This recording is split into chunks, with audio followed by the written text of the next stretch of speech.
I've always been fascinated by the performers that do these physical feats that they shouldn't be able to do, that defy science, defy logic. And to me, those things are the most magical.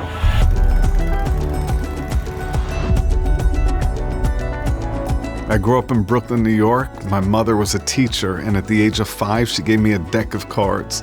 I didn't know what I could do with the deck of cards, but I just loved how it felt in my hands. But I didn't understand that this would lead me into an entire journey searching for magic. I saw a book of a magician named Harry Houdini, and I became mesmerized by what he was doing. He led me into that search for not just magic tricks, but things that were real that looked magical. My first stunt was actually influenced directly by Harry Houdini. There was a stunt that he wanted to do that he died before he had the chance, which was called Buried Alive. So I came up with a different version. I figured I'll be buried alive, but I'm not going to escape. I'm gonna just stay there for as long as possible. And I buried myself alive in New York City for a week. And that was the beginning of my endurance stunts.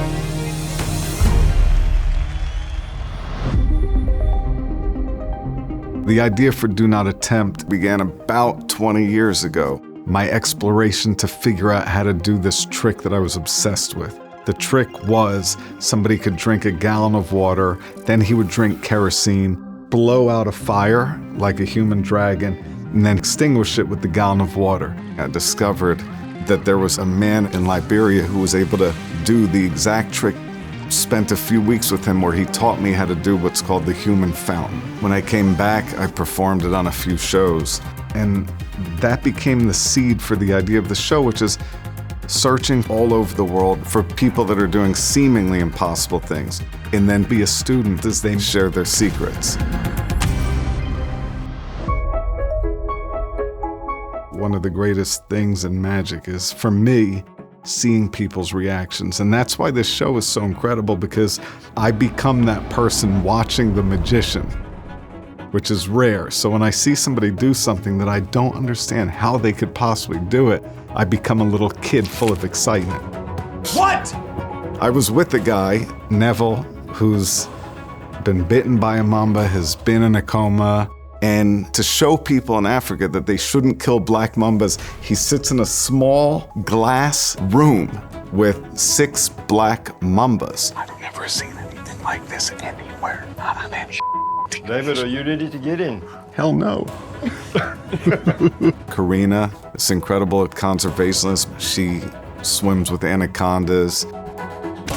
There was Deepak in India, who his guru taught him how to surpass and override any fear, pain. Oh, God! The title, Do Not Attempt, it actually came in the middle of the night. I woke up in a nightmare after we started shooting things. I'm like, oh, I don't want anybody to try these things.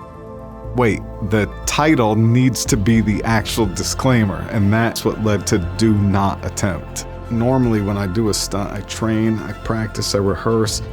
For this, the preparation time was I'm there, I have a few hours to go. I did it with these experts that were masters that had gurus, or they had teachers, or they slowly developed the skills. I had a crash course in the things that I've always read about and I've always found fascinating. Wow! Thank you! I never, ever, ever imagined that a deck of cards could lead me on this incredible journey where I'd discover all these fascinating people, see so many different places in the world that as a kid in Brooklyn, I would have never imagined any of that possible. This show is the culmination of everything that I've worked on my entire lifetime. Amazing! My curiosity is what led me on this incredible journey. And I hope when people watch this series, they continue to discover the magic that's all around them that exists throughout the world.